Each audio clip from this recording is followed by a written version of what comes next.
Hey Reddit, I never thought I'd be posting here, especially about something this personal. But here I am. I guess I just need to get this off my chest.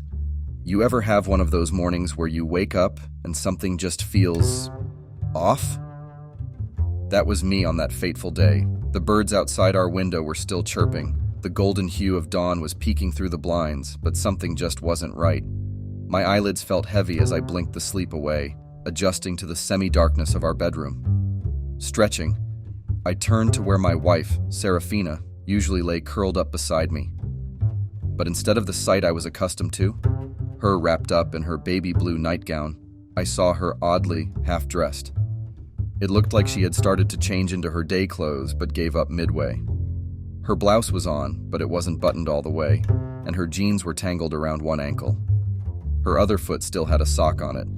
I blinked a few times, wondering if I was still dreaming. "Sarah?" I mumbled, voice groggy from sleep. She seemed a bit startled, almost guilty, as she looked at me. Her usually vibrant hazel eyes looked a bit distant. "Oh, hey," she replied, her voice sounding a bit out of breath. "Why are you dressed like that?" I asked, trying to sit up, the sheets wrapped around me. She hesitated for just a second, but that second was enough to set off alarm bells in my mind. "It was just really warm last night, you know? I thought maybe if I changed, I'd cool down a bit, but I got tired and decided to just lie down for a bit." I frowned, trying to process her words.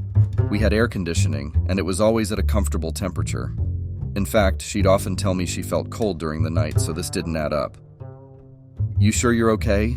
I pressed, feeling a strange knot of worry forming in my stomach. She forced a laugh, her eyes darting away for a second. "Yeah, just one of those nights, I guess. You know me, always overthinking stuff." I wanted to believe her, really I did. And maybe if it had been any other day, I would have just taken her word for it and moved on. But some gut feeling, told me this was just the tip of the iceberg.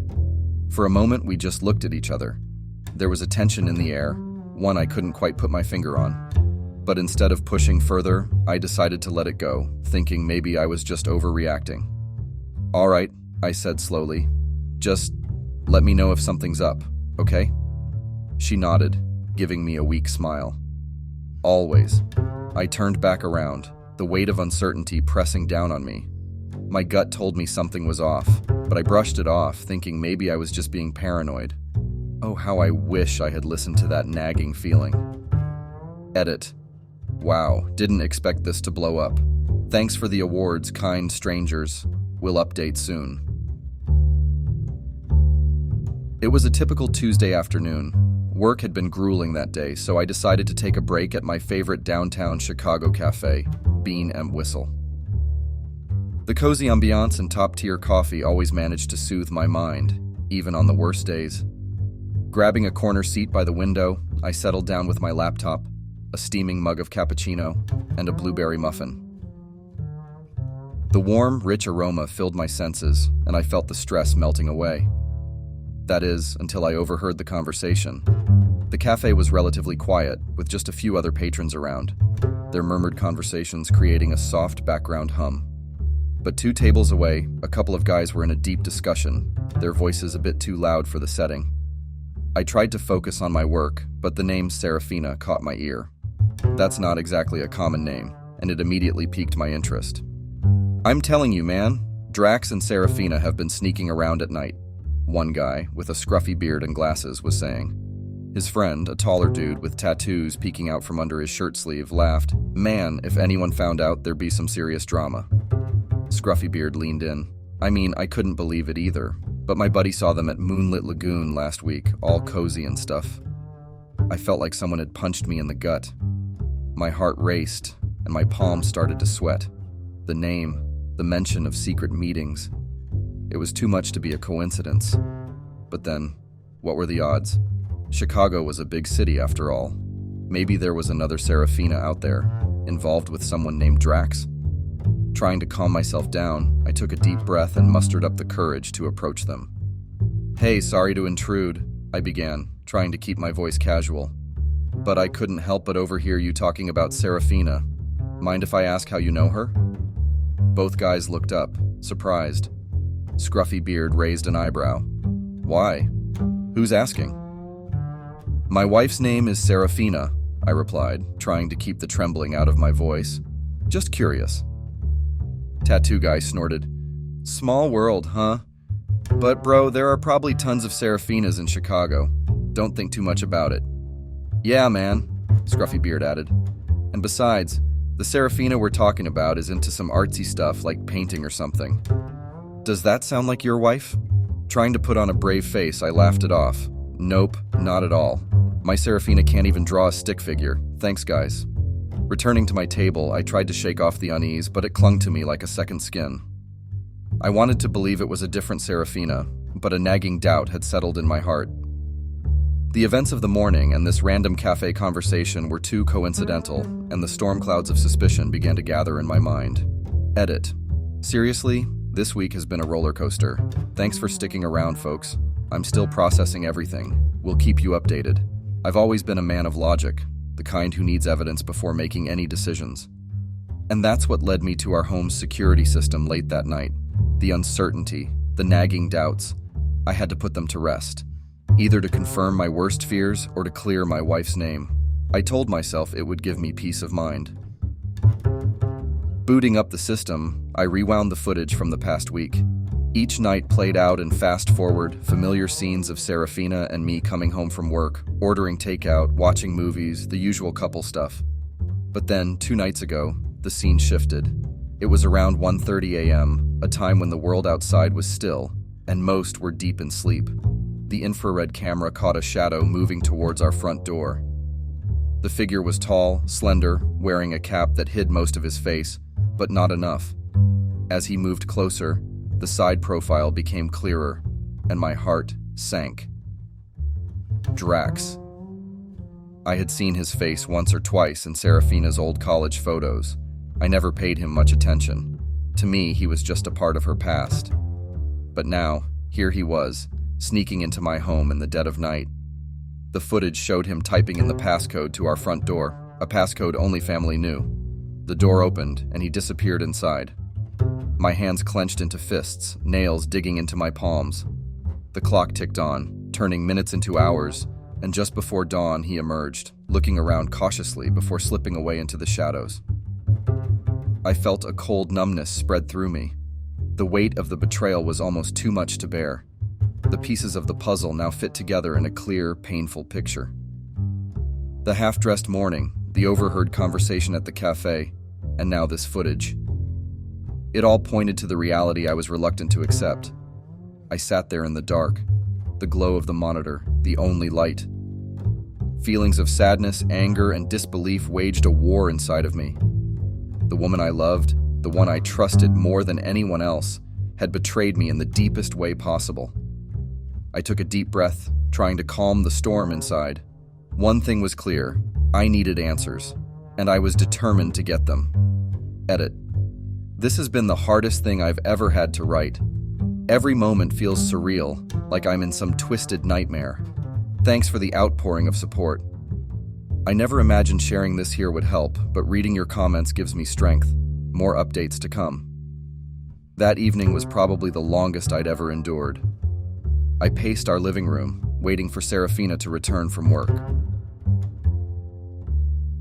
My mind was a hurricane of emotions, swirling with anger, pain, and a tiny glimmer of hope that maybe, just maybe, there was a reasonable explanation for all this.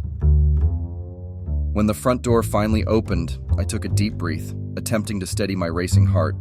Serafina walked in, her usual radiant smile on her face. "Hey, love," she greeted, but her smile faded the moment she saw my expression. "Jalen, what's wrong?" Without a word, I turned on the TV and played the security footage. The color drained from her face as she watched Drax enter and then leave our house. The silence that followed was deafening. I finally spoke up, my voice trembling with a mix of anger and sadness. "Sarah, how could you?" She looked like she was on the verge of tears. "Jalen, it's not what you think. Drax is just an old friend." "An old friend who sneaks into our house in the middle of the night?" I retorted, my patience wearing thin. She took a deep breath. He was going through a tough time and needed someone to talk to. I didn't think you'd understand, so I didn't tell you. That's your excuse? Secrets? Lies? In our own home? Sarah? The weight of the betrayal was suffocating. She looked hurt. I can't believe you're accusing me of this. After all we've been through, you really think I'd do something like that? I felt cornered. You're turning this on me, after what I just saw. Tears streamed down her face. I never thought I'd see the day where my own husband wouldn't trust me. Drax needed help, and I was there for him as a friend. Nothing more. The room felt like it was closing in on me. I wanted to believe her, but the evidence, the secrets, the whispers, it was all too much. So you expect me to just accept this? To believe it was all innocent? She sobbed. I just wish you'd trust me. The atmosphere in the room was thick with tension and unsaid words. Here we were, two people who promised to stand by each other, now miles apart in trust and understanding. The chasm between us felt insurmountable. The following morning was a blur of emotions. I had hardly slept, the weight of uncertainty pressing down on me. My morning coffee had lost its flavor, every sip a bitter reminder of the turbulence in my life. I decided to get some fresh air, hoping it would clear my mind. As I stepped out onto our porch, I noticed Luna, our neighbor, anxiously waiting by her front door. Luna was an enigmatic figure in our neighborhood, known for her love for plants and her strikingly beautiful blue-gray eyes. We had exchanged pleasantries a few times, but nothing more. Seeing me, she hurried over, her usually composed demeanor replaced with one of urgency. Jalen, she began, her voice soft. I think you should see this. She handed me a small envelope. Inside were a series of photographs, each one like a dagger to my heart. They showed Drax and Serafina together, outside my house on various nights. Their body language spoke volumes, suggesting a familiarity that went beyond mere friendship. I noticed him visiting when you were on your business trips, Luna admitted, her eyes filled with sympathy. I thought you should know. I struggled to find words. Luna? Why? She sighed. I've been through betrayal, Jalen. I wouldn't wish it on anyone, especially not someone living right next door. You deserve the truth. Feeling a mix of gratitude and anguish, I mumbled, Thank you, I can't believe this is happening. Luna placed a reassuring hand on my shoulder. Trust your instincts, Jalen, and always remember, the truth has a way of surfacing. As she walked away, her words echoed in my mind. Here was an unexpected ally in my corner, guiding me to confront the reality I had been trying to avoid. It was another week of restless nights. With each revelation, the ground beneath me felt more and more unstable. But if I was to find the whole truth, I knew I had to keep digging. Remembering an old phone Serafina discarded a while back, I decided to see if it held any clues. But my tech skills were laughable, and I needed help. Enter Zeke, my childhood friend and a wizard with electronics. Zeke had been my go-to guy for any tech-related issues, from setting up my home theater to fixing computer glitches. I trusted him, and right now I needed someone on my side. Hesitatingly, I recounted the events of the past weeks to him. Zeke listened intently, his usually jovial face replaced by a solemn expression. Let's see what we can find, he said, taking the phone from me. Within minutes, he managed to boot it up and bypass the security lock. Let's check the messaging apps, he suggested, and there they were, a flood of messages between Serafina and Drax. I braced myself for the worst as we started scrolling through the conversation threads. The earlier messages were casual, discussing college memories and current life updates. But as time went on, the tone shifted. They began sharing dreams, fears, and secret desires. Then came the messages that felt like punches to my gut. Drax. Every night with you feels like a stolen moment. I wish we didn't have to hide. Serafina. Me too. It's hard pretending, especially with Jalen. I wish things were different. Drax. Someday, we won't have to sneak around. We can be together, openly, without any fears. Serafina. That's the dream, Drax. Just hold on a little longer. The screen blurred as tears welled up in my eyes. Zeke put a comforting hand on my back. "I'm so sorry, man," he whispered. The messages painted a clear picture. Their relationship was deeper and more entangled than I had ever imagined. The woman I had pledged my life to was dreaming of a future with another man. Edit. I'm at a loss for words. This feels like a cruel joke. Zeke has been a pillar of support, and I'm thankful for that. But the pain of these revelations is unbearable. To everyone sharing their stories and advice, thank you. I'm processing all of this slowly. I'll keep you updated. The fallout was swift and intense. I had imagined confronting Serafina immediately, but the weight of my discovery kept me paralyzed with pain. Maybe it was that hesitation that gave her the upper hand. It began subtly. Things would be out of place around the house. Personal items disappeared and then mysteriously reappeared days later. "Jalen," she'd coo, "you're becoming so forgetful. Maybe you need to see someone, get some rest." Then came the gatherings. At family dinners or outings with friends, she'd laughingly recount tales of my supposed lapses in memory or bouts of paranoia. "You won't believe what Jalen did the other day," she'd start, her stories making me sound unhinged and delusional. One evening, I overheard her talking to her sister on the phone. "I'm really worried about Jalen," she whispered, her voice dripping with fake concern. "He's been acting so strange lately, snooping around and accusing me of the wildest things. I think he might be having a breakdown." Soon, friends and family were looking at me differently. The hushed conversations, the pitying glances. I felt like a pariah in my own life. The more she twisted reality, the more I questioned my sanity. Maybe I was wrong. Perhaps those messages were innocent. Could the late-night meetings have been harmless? Desperation led to self-doubt. The gaslighting was working. There were moments I found myself staring in the mirror, wondering if the man looking back was indeed losing his mind. The worst part? The isolation. Friends, once close, now kept their distance. Conversations were brief, punctuated with awkward silences. Family gatherings became an exercise in endurance, with Serafina playing the concerned wife to perfection. The world as I knew it had shifted. Reality became a muddled, distorted reflection, and I was trapped in the center, struggling to find my footing. The weight of it all pressed down on me daily. Every whispered conversation, every sideways glance was a cruel reminder of the place I found myself in. Lost, doubting, and increasingly isolated. But I knew deep down that I couldn't live in this state of suspended disbelief forever. The answers, whatever they were, lay buried beneath layers of deceit. Determined, I decided to dig deeper into Serafina and Drax's history. I had to know how this began. A box of Serafina's old belongings, gathering dust in the attic, became my starting point. Sifting through it felt like intruding into another life, a life I was never meant to know. Between old journals and photo albums, a picture began to emerge. There was Serafina, noticeably younger, radiant with happiness beside Drax.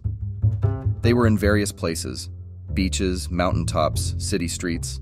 Their smiles spoke of deep affection. I felt the pang of jealousy, a visceral reminder of the present. Then, buried among the pages of a diary, I found a folded letter, the edges yellowed with age. It was addressed to Serafina from Drax. Hesitatingly, I began to read. "Serafina, our love was never meant to be tangled in this web of family expectations and feuds. I'd give anything to be with you freely, without the shadows of our family's pasts looming over us. I still dream of the day we can be together, unburdened. Always yours, Drax." The pieces began to click into place. Further reading revealed a heartbreaking tale. Drax and Serafina had once been engaged, deeply in love, but torn apart due to a bitter family dispute. They had gone separate ways, nursing broken hearts, until their paths crossed again years later, after Serafina and I were married. The old flame, it seemed, had never died. They'd found solace in stolen moments, clinging to the memories of a love interrupted but never truly over. The realization was devastating. The foundation of my marriage was built on half-truths. The love I believed was uniquely ours was shadowed by a love story that predated our own. Edit. I'm shattered. Knowing the full truth somehow hurts more than the suspicion did. I feel like I've been living in someone else's love story, playing a part I never auditioned for. Thank you for being my sounding board, Reddit. Without you, I'd truly be alone in this. The house seemed eerily silent as I waited for Serafina to return from work. The emotions within me boiled, a mix of pain, anger, betrayal, and a fierce determination to face the truth head-on. She walked in, the clack of her heels on the wooden floor echoing through the hallway. Our eyes met, and the tension was palpable. Without uttering a word, I laid out the evidence before her. The photos, the messages, the letter from Drax. She scanned them briefly, then met my gaze with an icy, emotionless stare. There was no hint of the woman I once knew, the woman I'd pledged my heart to. This was someone else. "You've been busy," she remarked, her voice dripping with disdain. "Why, Serafina? Why all of this? Was there ever any truth to our love? To our life together?" She let out a derisive chuckle. You were the safe choice, Jalen. Steady, reliable, predictable. But passion? Love? Those were always reserved for Drax. You were just convenient." Her words were like sharp daggers, each one cutting deeper than the last. My mind raced, trying to grapple with the cruelty of her confession. "So, all those years, our memories, the vows, all lies?" I asked, my voice shaking. She shrugged. "Sometimes we make choices out of necessity, not desire." I felt a rush of anger, my vision blurring with tears. I deserved the truth, Serafina. I deserved love, genuine love, not this twisted game you've been playing. She smirked. "Life isn't fair, Jalen. You played your part and I played mine. It's time to move on." The coldness in her ease, the lack of remorse, it all hit me like a ton of bricks. This wasn't the Serafina I fell in love with, or maybe I'd never really known her at all. Leaving Chicago wasn't a fresh start. It was an attempt to escape the constant reminders of betrayal that seemed to lurk in every corner. I found myself on a highway heading to Seattle, not because it beckoned with promise, but because it was distant and unfamiliar. Each mile was a step away from what was, but not necessarily towards anything better. Seattle's gray skies did little to lift my spirits. Instead, they reflected the turmoil inside. I rented a small, dim-lit apartment away from the heart of the city. Its cold, undecorated walls mirrored the emptiness I felt. No warm welcome, just a space devoid of memories. I avoided contact as much as possible. The outside world seemed to move in vibrant colors while my existence faded into shades of gray. The laughter and joy of strangers felt alien, almost mocking. Meals were mechanical, eat to live, not live to eat. Sleep, when it came, was filled with dreams of confrontation, of seeking answers, of waking up to find it was all a nightmare. But each morning, reality reasserted itself with a cruelty that was unyielding. The faces at the local convenience store, the bus driver, the few coworkers I interacted with, they all became blurred images in the background of a life that felt more like mere existence. Connection seemed pointless. After all, the deepest connection I'd ever had was built on deception. Days turned into weeks, then months. The pain didn't fade. It merely settled, like a shadow I couldn't shake off. I stopped trying to outrun it, instead surrendering to its omnipresence. Edit. I wish I could tell you all that things got better, that there's a light at the end of this tunnel. But truth be told, right now, it feels never-ending. I read every message, every piece of advice, and while I appreciate them, the void remains.